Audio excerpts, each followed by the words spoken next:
Salam mələkət dostlar, hər vaxtınız xeyirli olsun, gününüz uğurlu olsun.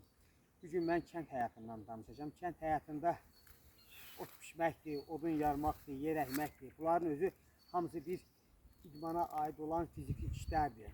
Bu ot pişməyin özü gözəl bir idman demək olar.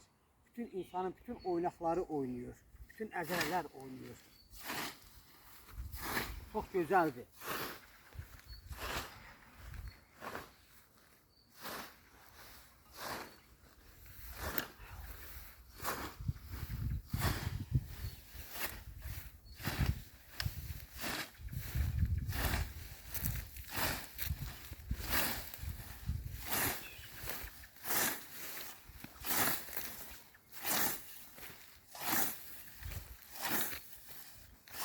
Çok güzeldi. Çok.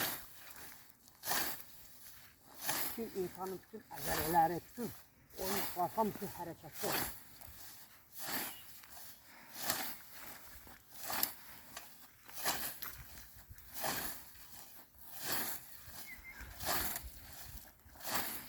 Adama hoş geldin.